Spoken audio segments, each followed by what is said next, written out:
KUAM News Headlines is presented by Calvo's Insurance, a legacy of trust, serving Micronesia since 1938. Matson celebrating 25 years of commitment to Guam, Micronesia, and the CNMI. Cars Plus, home of Guam's first and only lifetime powertrain warranty. Visit carsplusguam.com for details. McDonald's of Guam, I'm loving it, and King's Restaurant, serving your local breakfast, lunch, and dinner favorites for over 45 years.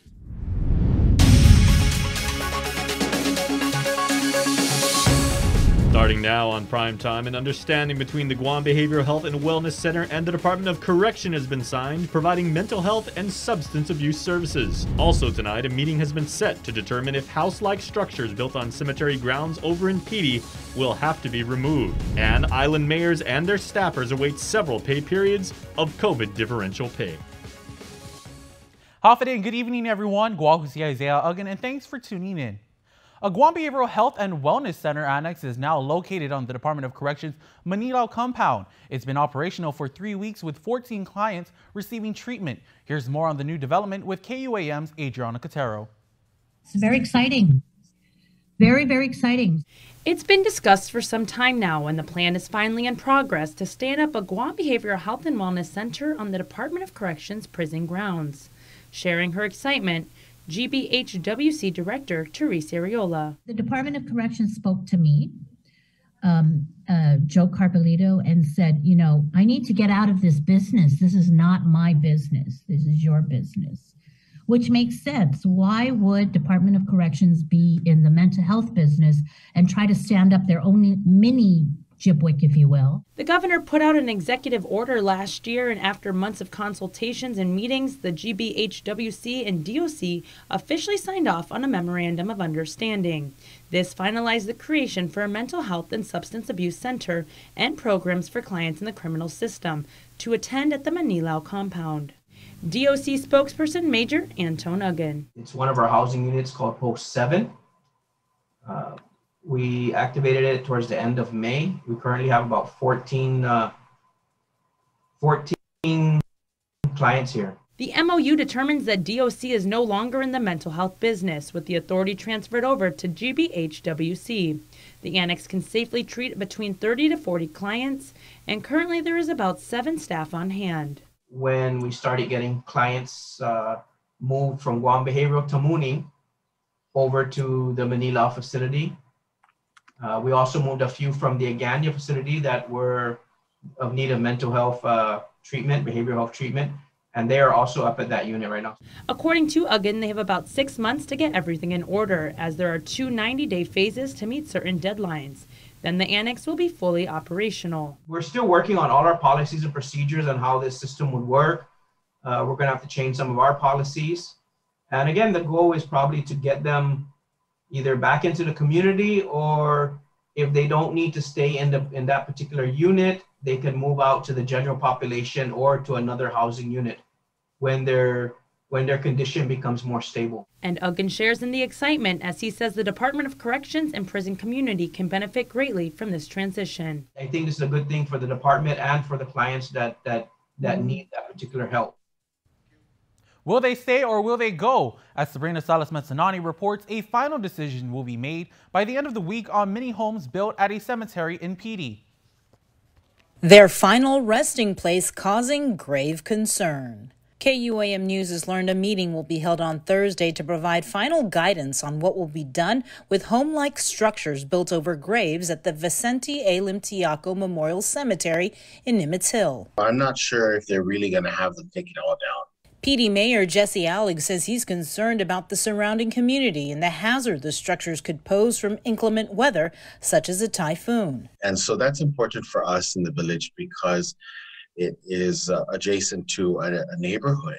And so we want to be careful about, and we want to protect personal property and lives. And you're right that we want to be also respectful of what has occurred for those families, really. Seeking closure on the issue, the mayor wrote to Parks and Recs Director Roque Alcantara. And in his response, he did say that that in his communication with the chief of staff, that they were going to have the structures removed, or they were going to request the owners to remove the structures and that they would continue to monitor it so that future burials would not have that same problem. According to the letter from Alcantara to the mayor, he received instructions from the governor's chief of staff to proceed in informing violators to remove the structures that they built over their loved one's grave. Quote, I know it will cause a burden on them, but they must learn to follow policies. As per DPR's burial policy, absolutely no structure is to be built above ground other than a head marker. The removal of the structures will send a clear signal for future burials, end quote. KUAM did ask comment from the DPR director. He says the issue is status quo, but he should have an answer by the end of the week. An ultimate decision with a viewing from different perspectives. I do want to be sensitive to the fact that those families lost a loved one. Reporting for Guam's News Network, I'm Sabrina Salas, Matanani. Several pay periods behind, the wait continues for village mayors and their employees who have yet to receive their COVID differential pay. Here's more. Still on the front line and still in the waiting line. They've been waiting and waiting and waiting. It was back in January the Mayor's Council of Guam was notified that federal assistance to pay out COVID differential or hazard pay has run dry, and agency heads would have to rely on local funding. But for an agency like the Mayor's Council of Guam, that's not as easy as it sounds. I know it's probably like 10 or 11 pay periods worth of COVID pay. As we reported, CARES Act money was being used to pay the COVID hazard pay, but the federal funds were all spent in December. So now it's the American Recovery Plan that they're trying to get the money. They have the money in, so it's them, and it's a matter of them reconciling and then putting it into the account to pay it. Our administration. It was on May 20th the governor received $553 million in American Rescue Plan funding, but she's been holding on to it until after the U.S. Treasury closes its comment period on its interim final guidance on how to spend the money, which is in mid-July. Over the past several weeks, the legislature and the public have been waiting for the governor to give the people of Guam an idea how she plans to use the ARPA money. I wouldn't say there's a mad dash, but with the money sitting there, as I hear discussions, I'm still kind of confused of where it goes. We have the money, but the legislature decides because they're asking for a plan, and the governor's office is asking for a plan. Everybody wants a plan. I'm like, here's a plan. Spend it, give it to us so we can spend it. Yeah. Because, according to Mayor Hoffman, their employees desperately need it. So it is heartbreaking because a lot of these employees really kind of depended on that. I would say they grew accustomed to it, but it did help in all the additional duties they did. Many of them are using their personal vehicles to do some of the responsibilities that we're tasked to because of the increase in terms of delivering meals, kind of doing the outreach, doing those personal stuff. So, for many, COVID is over, but for many of us, we've never stopped. And so, reporting for Guam's News Network, I'm Sabrina Salas, Matanani. Former cop Albert John Balahaja denies all allegations brought down on him and asks the court dismiss the case for a second time. The federal complaint alleges that Balahaja sexually assaulted an 11-year-old victim in 1985. The defendant filed an answer to the complaint asserting there is a lack of subject matter jurisdiction involving statute of limitations. The defendant previously made the similar arguments for the dismissal of the cases, stating that his due process rights were violated because of a time bar that deprived him of asserting a state of limitations defense. The court previously rejected this argument. The defense rests in the George Chambers Jr. trial. He's accused of committing pandemic unemployment assistance or PUA fraud during the ongoing pandemic by allegedly falsifying records on his submission claims. Chambers was indicted on forgery as a third-degree felony, tampering with public records as a third-degree felony, 2 counts of unsworn falsification of record as a misdemeanor, and 1 charge of unsworn falsification of record as a misdemeanor. This is the first PUA fraud-related case to go to trial in the Superior Court of Guam. Closing arguments are set for Thursday, June 17th. Drug defendant Nathan Earl McCord Borja appeared for a violation hearing before Superior Court Judge Maria Senzon this morning. Borja admitted to violations for failing to stay away from consuming controlled substance and failing to comply with electronic monitoring conditions. He told the court that he slipped up, but the federal side has been helping him.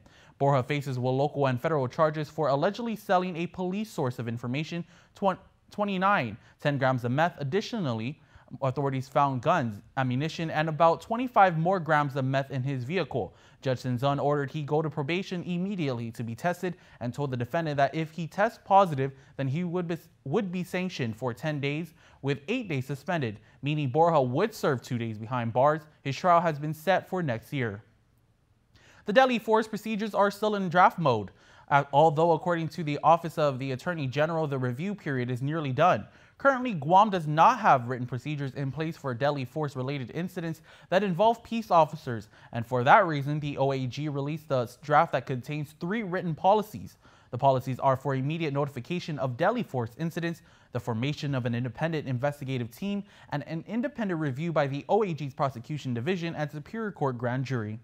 OAG spokeswoman Carlina Charfris notes that there are little to no charges to the draft. She adds that the group, which includes law enforcement agencies, will meet again in the coming weeks to lay out the next steps. For the many who are waiting for more local pandemic assistance, there's still no specific date for when the All Rise payments will be made. Speaking today on The Link, Rev and Tax Director Daphne Shimizu said they're still working on the online application. She said unlike other direct assistance programs, which are paid automatically, this one you have to apply for. So when there is a local program that is mandated, we can't automatically just take people's data. We do have to get people's authorization. So that will be part of the application process. There will be an explicit authorization form, which we use, which is a tax form, so that we can utilize people's data for the processing of these payments. They are also well aware that people are waiting for the money, and they will be releasing more detailed information soon on how and when you can apply. If not today, then likely tomorrow, just at least to provide an update to everybody, some guidelines on what they're going to be needing, and just some general information. And then, of course, as soon as we are able to advise on when the launch is going to be for the online application, we'll be advising of that as well. And of course, as soon as that information is available, we will pass it on to you. The Port Authority did not violate Guam law or its own rules and regulations when it hired employees with criminal convictions. In a news release, the port said the Civil Service Commission ruled unanimously today that the PAG's hiring practices for employees who disclose a criminal conviction on their suitability determination form that were hired in fiscal years 2017 through February 2021 is pursuant to applicable rules, regulations, and law. The CSC post-audit review was requested in January by Legislative Oversight Chairperson Senator Talina Nelson. She questioned the hiring of convicted former corrections officer Frankie Rosalind, who was implicated in prison contraband smuggling scheme. The CSC's review covered hirings from 2010 to present. The port did not disclose the names of any criminal convicts hired, saying the information is confidential. In other news, 2 local Chinese restaurants have been shut down by public health as imminent health hazards. During a recent inspection, active roach infestation was found at the Spring Chinese Kitchen 2 and House of Chin Fi. According to an inspection report, public health received a complaint about the House of Chin Fi regarding bugs in the food and observations of cockroach activity. As for Spring Chinese Kitchen 2, inspectors responded to a complaint of the food smelled like roaches. Notices of closure were issued to both restaurants. House of Chin Fi and Spring Chinese Kitchen 2 will have to pay a $100 reinstatement fee after the successful completion of a follow-up investigation. Stick around for more news here on Primetime. You're watching KUAM. Social distancing may be the new norm, but connection will always be our tradition. Through good times and tough times, we remain connected with you. Masks may be the new fashion, but protection will always be our style. You can always count on us to protect the things that matter the most. Sanitizing may be the new routine, but caring will always be our practice. We care about your loved ones and the things you value the most. And as we welcome our new normal, one thing remains certain: we will always be here for you. We're open and ready to serve you. Calvo's Insurance, a legacy of trust.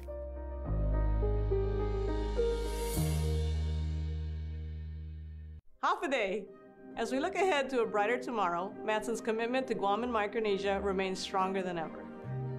While the world around us is ever-changing, what remains unchanged is our commitment to you, our customers, and the island communities we serve.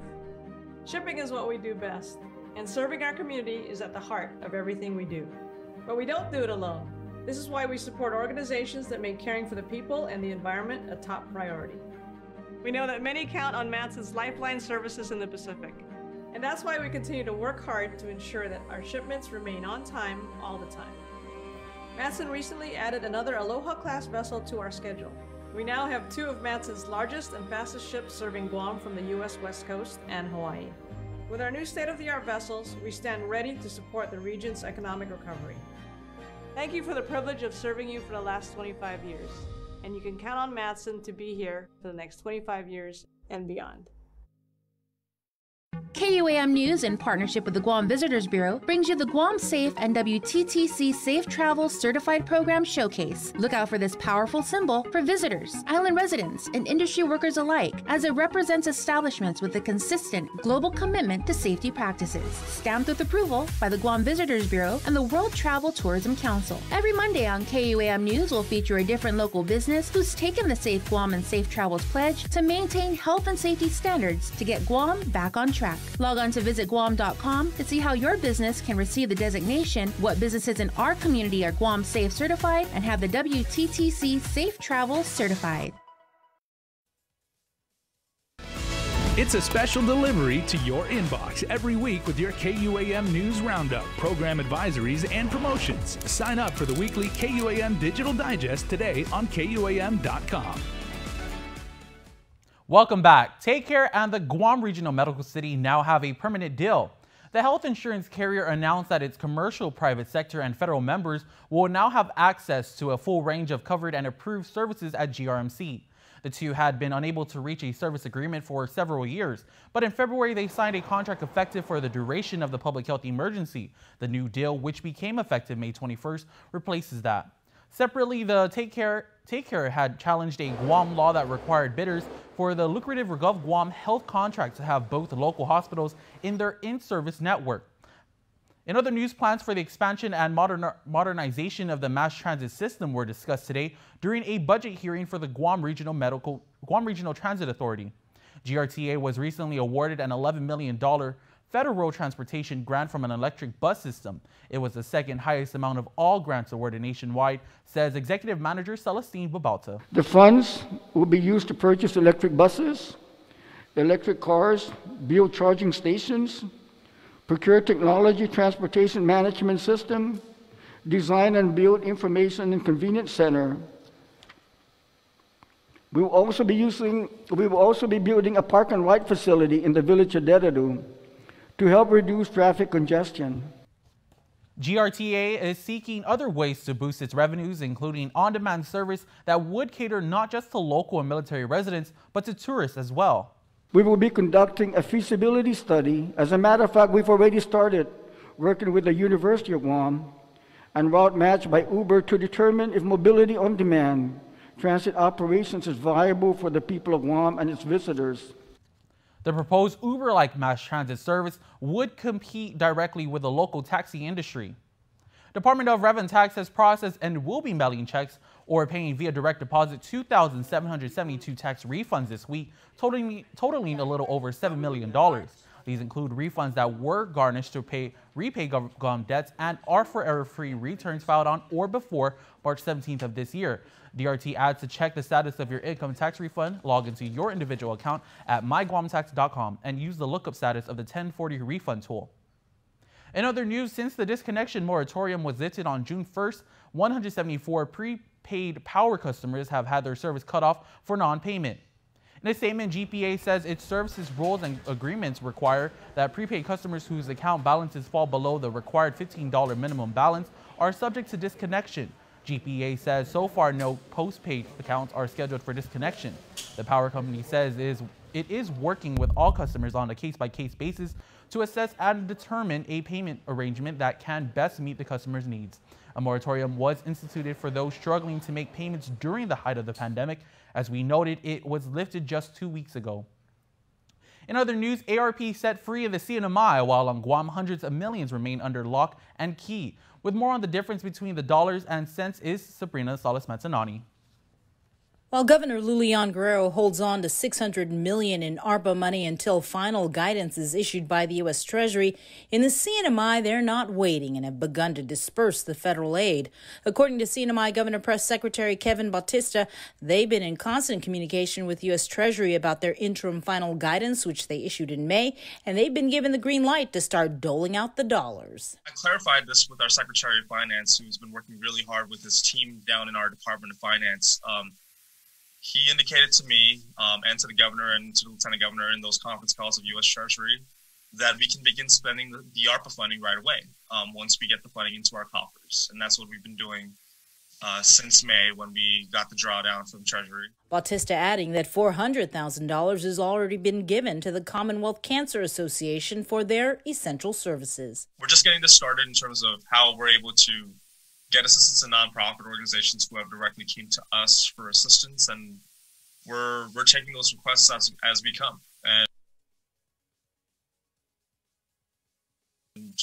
as they come, and we're moving forward in a positive manner to get funding out to a lot of our nonprofits who need this. The CNMI governor, meanwhile, has already issued a spending plan for the $481 million in ARPA money they received.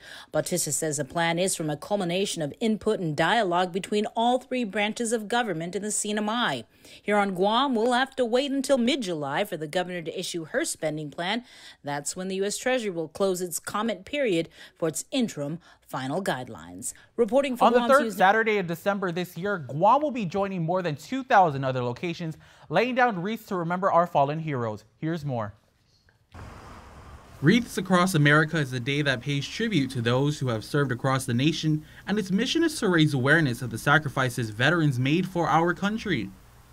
Every second or third Saturday in December, all veteran cemeteries nationwide sync in with the Arlington National Cemetery in Virginia to remember those who served by holding a moment of silence and lay down their wreaths to their fallen loved ones.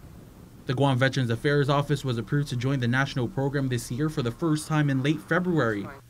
VA Director Tim Uggan said in an exclusive interview with KUAM News, this is going to be historical for Guam. And what it is that each family member or surviving veteran that has a spouse buried there will be able to purchase a wreath for the amount of $15. If you're a part of a nonprofit veteran organization, you can also purchase a wreath for $15 as well, and $5 will go to support their mission.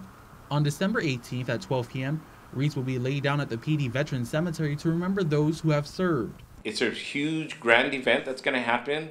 The entire community is going to get involved, and I'm asking that everybody, private, public, and nonprofit organizations and families get involved and support this event. It's going to be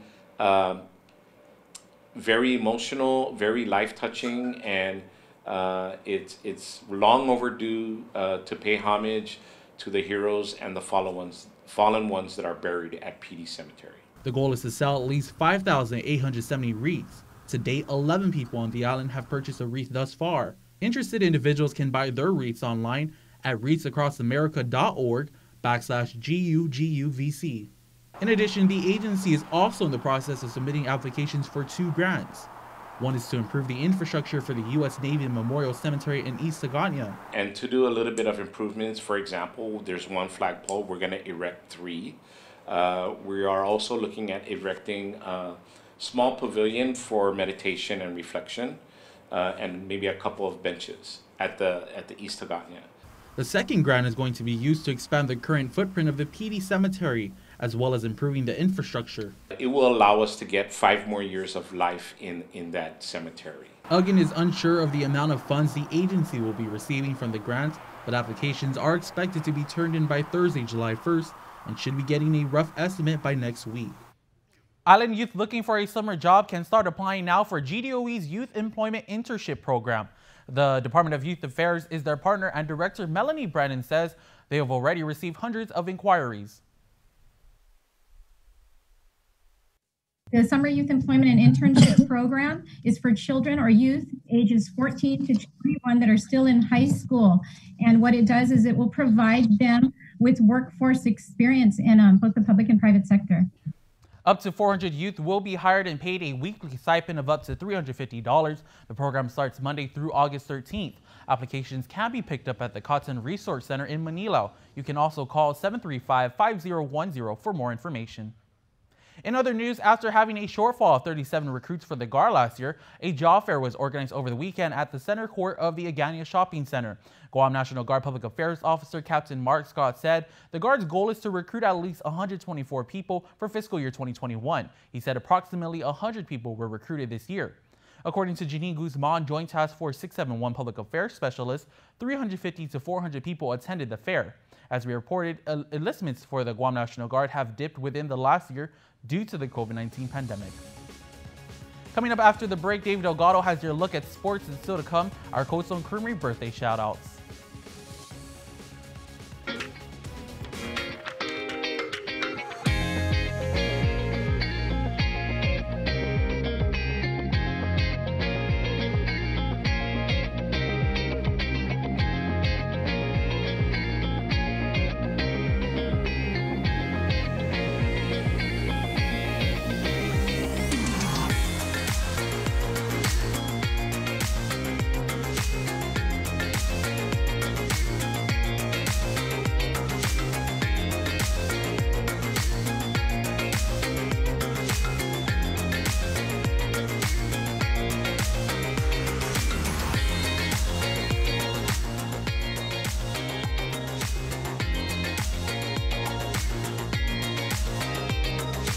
Your community calendar is brought to you by Taco Bell. Whether it's your first meal or your fourth meal, we've got you covered. Taco Bell, live Mas.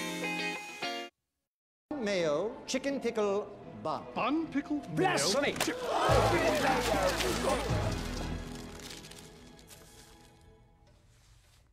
No bun. The Naked Chicken Chalupa, only at Taco Bell. MTO Maintenance will now completely sanitize your home, office, or business with state-of-the-art commercial sprayers. For over 30 years, MTO Maintenance has been committed to the health and safety of our customers. And now, more than ever, a clean home, office, carpets, and furniture is a necessity to our island. Give us a call today. Stay healthy and stay safe, Guam. Call 647-6861 for an appointment. KUAM Sports is brought to you by Docomo Pacific. Better together.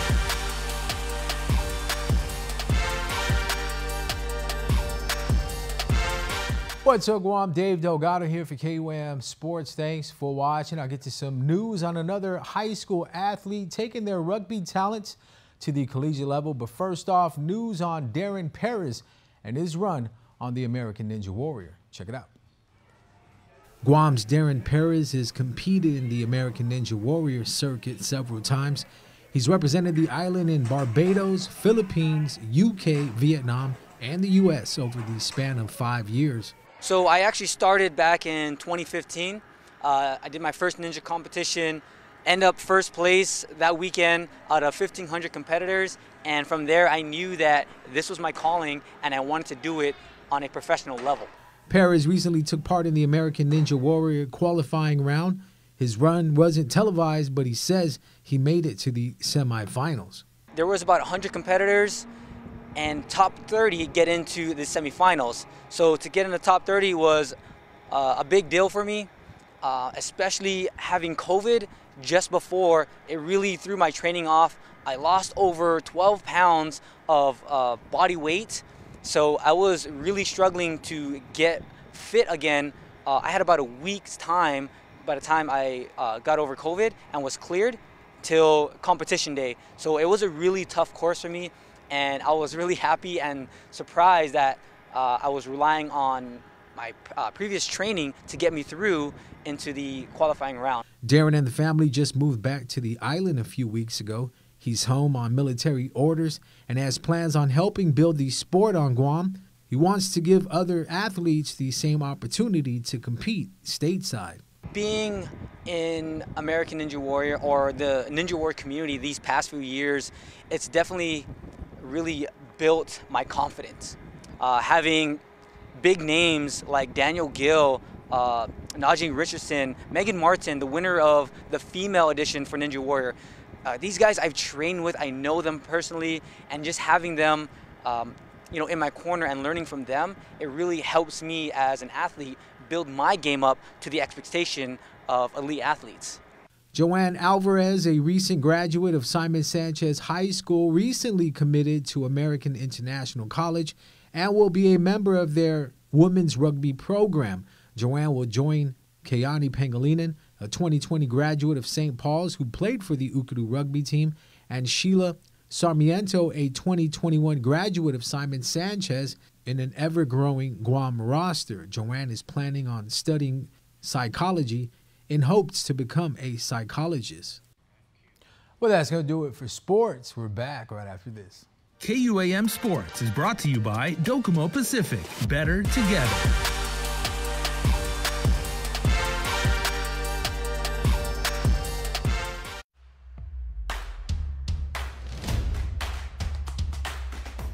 For the different beats of your life, we're here to keep you connected the way you want it. Plans made for you, by you. Build your own bundle with Link. Select the internet, entertainment, mobile, and home phone plans that fit your lifestyle. Pay for what you want, not for what you don't. Build your own bundle and save with Link.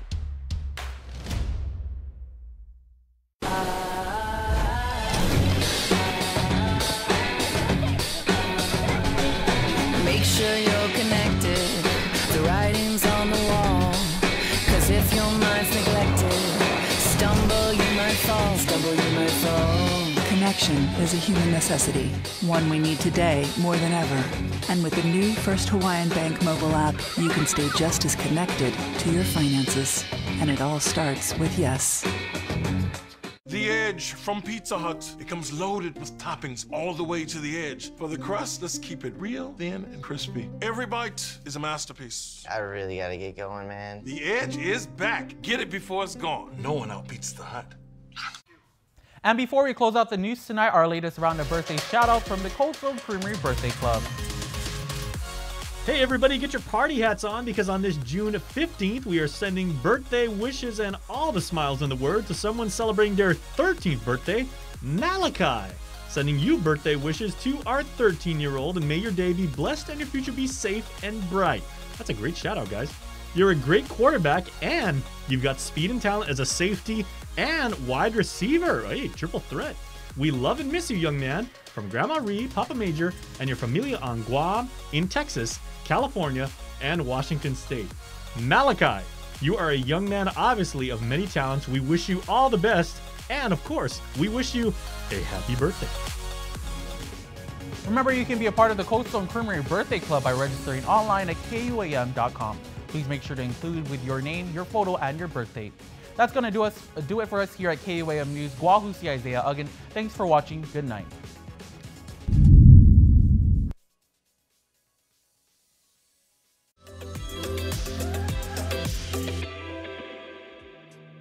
Off it, everybody. Welcome to another edition of Health, Home, and Lifestyle. We start things off with Health Check. Isaiah Uggan features West Care Pacific Islands. Health Check is presented by Island Cancer Center. West Care Pacific Islands pursued accreditation this year to ensure island residents that they are continuously working to improve their services provided to the people of Guam. West Care Pacific Islands received accreditation from Commission on Accreditation of Rehabilitation Facilities, also known as CARF, for one of its newest programs, Uplift Counseling Services. The program is an outpatient mental health counseling and substance use treatment program for adults, which recognizes WPI as the first organization to provide these services on Guam. In 2009, West Care was established as a nonprofit organization geared towards human services. Vice President of Operations, Asia Ramos. The services that we have all focus on one mission, and that's uplifting the human spirit.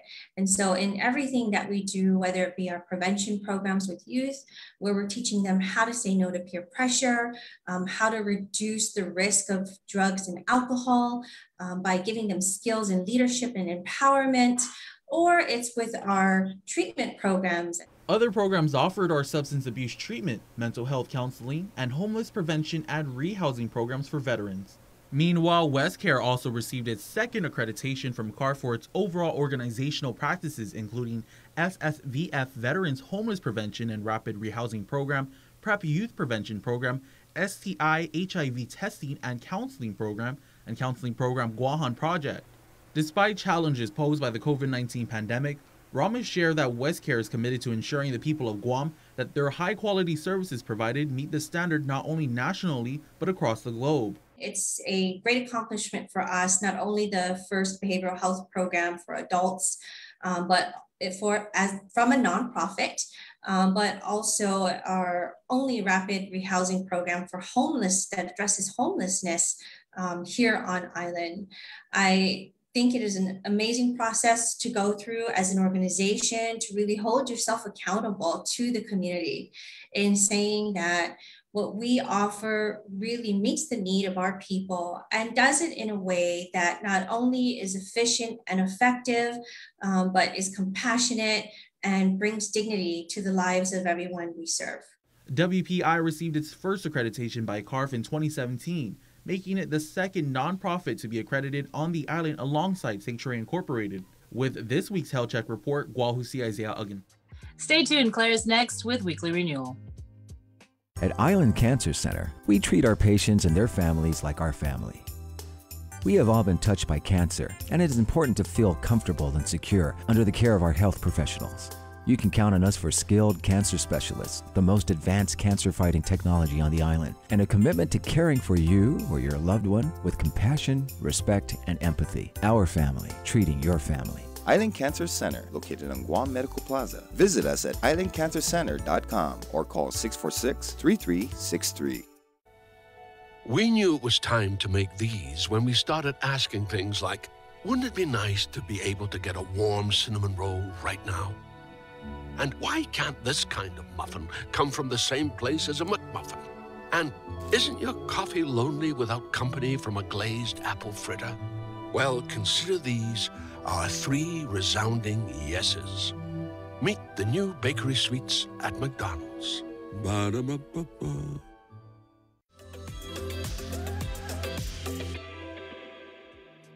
Welcome back to Health, Home, and Lifestyle. Here's Claire Calvo. Weekly Renewal is brought to you by Calvo's Select Care. Half a day, I'm Claire Calvo bringing you your weekly renewal. Over the next few interviews, I will be introducing you to different fitness partners of Select Care. And this week, I have Synergy Studios co-owners here to share some of the different events happening this month and for the rest of the summer, but more specifically this month as they celebrate their 17-year anniversary. We are so excited to continue to offer more classes at Synergy Studios. Of course, although we have more classes, our class sizes remain the same. We're still practicing social distancing. So it's important that people sign up ahead of time to reserve your spot. And we are still following all the protocol of sanitizing between each classes. As I said, practicing social distancing, making sure that everyone follows the mandates that have been provided by public health. And there are many more classes to come because we are now going to be opening East Hagåtña Synergy Studios starting next month. Buenas and half a day, and welcome to Synergy Studios. My name is Lillian Regis, and I'm here this morning to tell you about something exciting happening. We're going on our 15th year of facilitating the 21-day detox. If you've never done the 21-day detox, now is your chance to try it out. Here's to Synergy. Happy 17-year anniversary. Here's to 17 years of togetherness, 17 years of fun, fitness, and health, 17 years of gratitude, and 17 years of vibing. Again, if you've never been to Synergy Studios and you want to check it out, come vibe with us. Half a day, my name is Jezreel, and I am incredibly excited to be part of the Synergy family once again. Take it back a few 10, 11 years ago, we were trying to figure it out. I was given an opportunity to be a fitness instructor for Synergy Studios. At the time I had taught Tread and Shred, and being a person where fitness and wellness has always been part of my lifestyle, it was a different kind of satisfaction and fulfillment and reward in expressing that passion to our members, and just knowing that I was part of their success in their physical goals. And so fast forward to today, being given another opportunity to be part of the Synergy family as a co-owner I was definitely honored and blessed. And so I am excited to be part of the team, and part of what I will contribute to the company is talking up mental health awareness.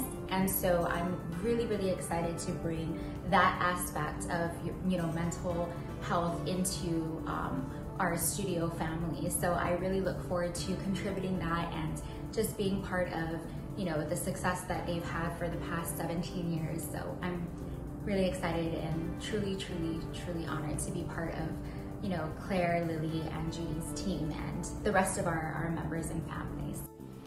Thank you, ladies, and thank you all. Make sure you check the website, synergyguam.com, or call 472-YOGA, or check Instagram page, Synergy Guam, because there's a lot going on, and I want to make sure that you reserve your spot. And of course, International Yoga Day, June 21st. The 108 sun salutations at Pacific Star, outdoor, ocean view, beautiful space, but that one will be limited to only 20 spots. So make sure you call, email, reserve your spot. I'll see you next time on your weekly renewal. Weekly Renewal is brought to you by Calvo's Select Care. Thanks, Claire. Stay tuned. We have our Profiles and Pride feature coming up next. Guam's auto appearance specialist, Elegant Reflections, has been providing the automotive industry with professional detailing and car care products at its highest quality, from complete detailing, full interior detailing, exterior detailing, headlamp restoration, hand washing, seat and carpet shampoo, engine degreasing, undercarriage cleaning, paint sealant, fabric protection, paint oxidation removal, and so much more. Visit us at our new location. Call 646-5555 for an appointment. Elegant Reflections, Guam's auto appearance specialist, over 20 years of experience. Half a day. Hi. That will be $20, please. I forgot my Mobile Smiles driver's rewards card. No worries. You can now use your registered mobile number to earn points. Can I use my mobile number to redeem rewards? Sure. Just show us your photo ID or driver's license. That's easy.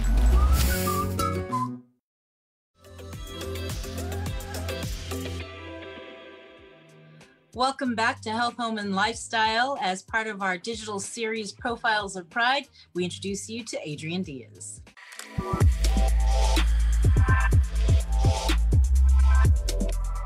I am Adrian Diaz. I'm from the beautiful village of Santa Rita.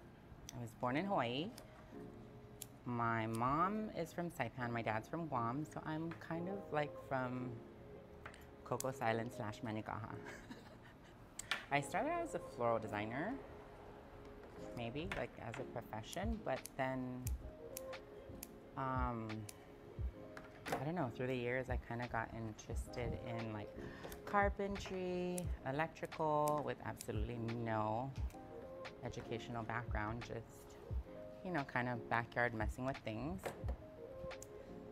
Being as creative as possible with the little that you have in Guam. I've done work for Tuman Sands, to Matson, to the Train City for, you know, the Friars, to the list just goes on. And, you know, pretty much people will call me for different things, and it's actually kind of exciting when they put like a challenge in front of you, you know, to build like a fountain or build whatever comes to mind, you know. Half the time it's something that I've never done in my life, but you know, I'm always willing to give it a try. I think the one misconception, the one first and foremost misconception is that it's a choice, you know? One thing I always have to explain to people is that nobody would choose to live a difficult life when there's an easier path elsewhere. The only difference is our mishap, or, you know, whatever you want to call it, made our lives a little bit more fabulous and more sparkly and fragranty. And is there things that the island needs to change to adapt to us? No, I think that there's a lot of things that we as the LGBT community can do to better the island. I mean, one perfect prime example is our Lieutenant Governor being gay, you know, it's not so much how the island can change for you, but how we can change for the island, and how we as a community can do better things for our island so that later on in the future it's better for the people. And I think that Joshua is doing an amazing job. Like, I'm so proud to go by and like Guadalupe and just see all the gay flags up in the legislature. I mean, gosh, if you went back even 10 years, you know, like that's so unheard of. The second sex change in the world came from Guam, so that has to say a lot. Henrietta Butler, yeah. Henrietta Butler was a pioneer in that world. She donated her body to science and had gender reassignment in San Francisco. So our island has been very accepting for a very long time. The only difference today is that it's not shameful. The bars are not underground, you know, and people do go to the shows and support the girls. Oh my gosh, Crimsonia, first of all, like Crimsonia, everyone knows Crimsonia. You know, she was my tranny mother. She's the one who literally like took me down and was like, Nenny, you're getting your hormone shots, you know, blah, blah, blah, blah, blah, and things like that. You know, just giving us, myself, and a bunch of my other sisters, you know, the knowledge that sadly in other countries, they don't help each other, you know? So Crimsonia, Charlene, Auntie Jody, I mean, God, the list goes on and on and on. Honestly, I think it's the fact that our community is very, very involved in the church. I think that is one huge reason why they're accepting of it. You know, you can say what you want about, you know, such and such and such, but when they show up to church and they're, you know, decorating this or doing the carosa or, you know, lighting up whatever, Father comes in and just says, thank you, you know, and I mean, I don't want to say that they turned a blind eye, but, you know, masangan, right? It's, in my opinion, more so than finding yourself or your sexuality, you need to find the person within you, you know, you have to love that person within you no matter who is around you and who loves you. You have to love you first and foremost. And secondly, like, if, you know, any word of advice I would give is find yourself a great, like, support system, you know what I mean? It might not be your family and it might not be, you know, your coworkers, and it might be a complete stranger that just looks at you and sees right through your sexual orientation, but sees you as a person, and surround yourself with people like that. Surround yourself with people who, you know, they don't necessarily have to love you, but they have to not accept you, just see you, you know what I mean? See you for what you are, for all of your flaws. And that's not just for, you know, that's not just for the LGBT community, but there's people out there that are emo, you know, and I mean, gosh, like here in Guam, it's such a small community of people who are into anime or whatever the case may be, you know. It doesn't change the person that you are. Your parents raised you to be a certain type of person, but the things that you enjoy in life doesn't change your outlook, you know? Hafaday, I'm Adrian Diaz, and I'm proud to be from Guam, proud to be transgender, proud to be Chamorro. Biba, Guahan, and Biba Pride. Thanks again to Fakai for having us here, and my two lovely assistants, Zoe and Audrey. And you can catch me on Instagram, Vegas Honey. See you then. Stay tuned, Jason's next. These aren't your normal nachos. With double the seasoned beef and a large drink, it deserves a name with some oomph. Something grand. Or grande. It's the Grande Nachos, only at Taco Bell.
This message is brought to you by the KUAM Care Force.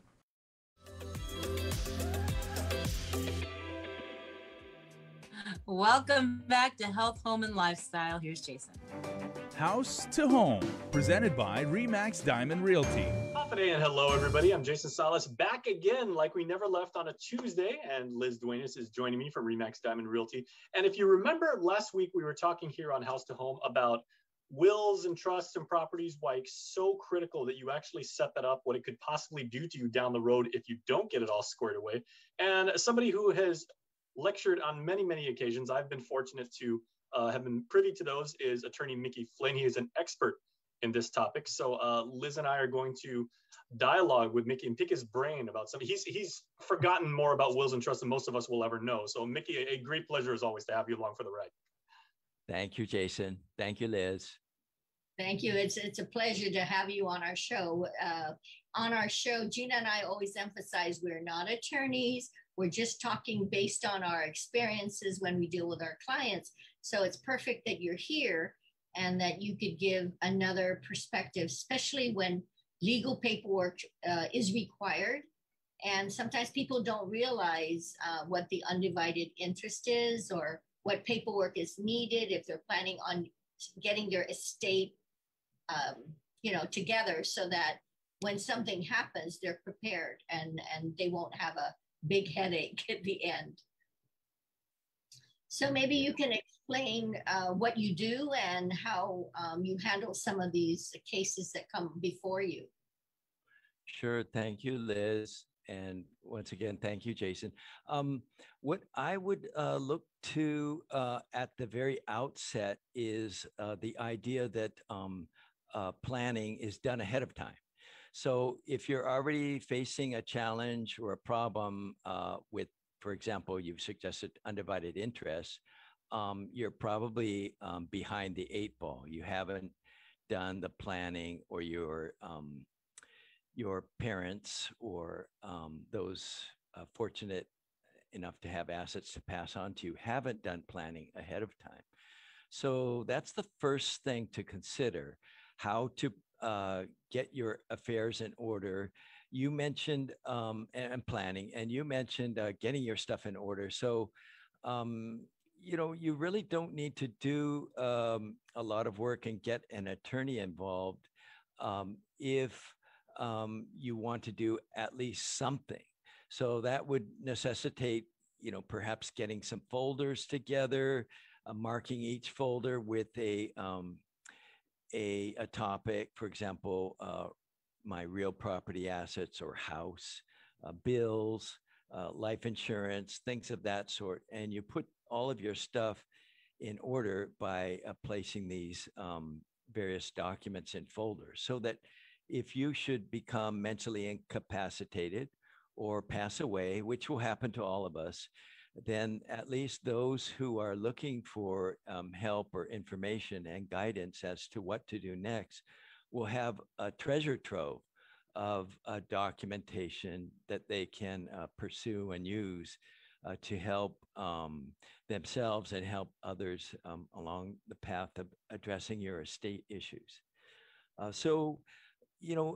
If you're not going down that simple path of simply putting stuff in order, and you're inclined to do a bit more, let's say you do have this idea, wow, I've seen this horror story that involved my cousins or other family members concerning undivided interests.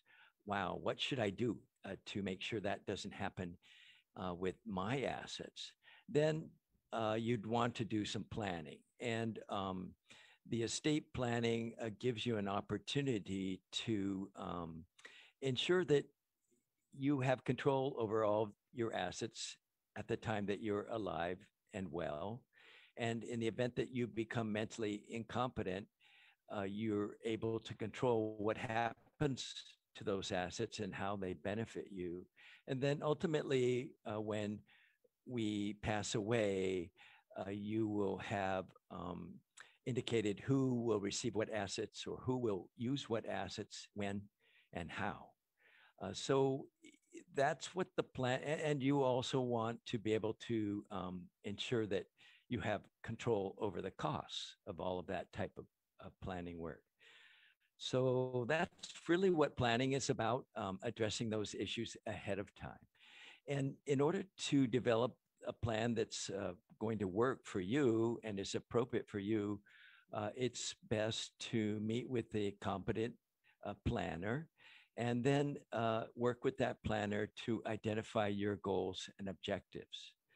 So you want to identify, for example, this issue that came up with your loved ones, undivided interest.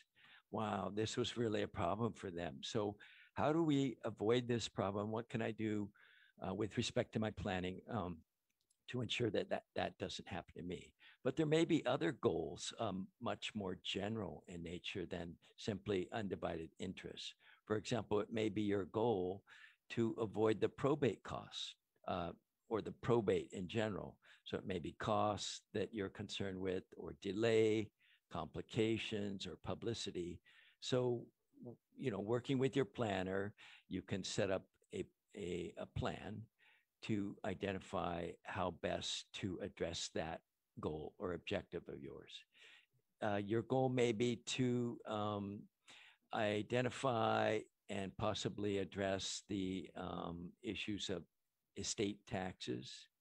It may be to address a concern that you have with a minor child, or perhaps a child with special needs, a disabled child.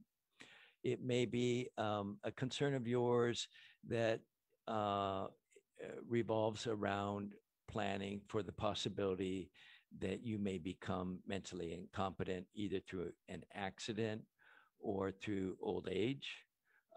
So you also may be planning for adult children who are chronologically adult in nature, but perhaps not financially savvy enough to manage their own assets. And so all of these things would be discussed, or at least identified with a competent estate planner, and then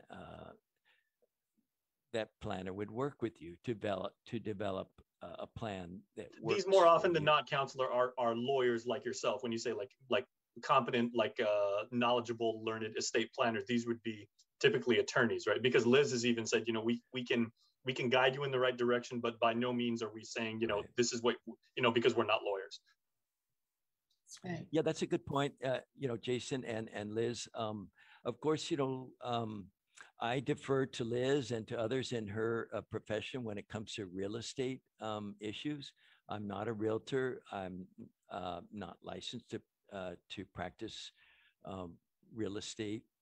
And so if it concerned real estate matters, or insurance matters, or banking matters, or financial matters, then I would bring on, as part of a team, experts in that area. So it may be a tax issue, and so we reach out to the client's CPA, or a real estate matter, touch base with the realtor who's closely involved with the client, or, you know, find a realtor that would work suitably with that person. So you know, when it comes to the legal matters, you're right. You want a professional, someone who has been educated, who's experienced in that area of law, and who can, you know, use the training and experience that they're like, the education, training, and experience that they've been licensed for, to the benefit of that client. So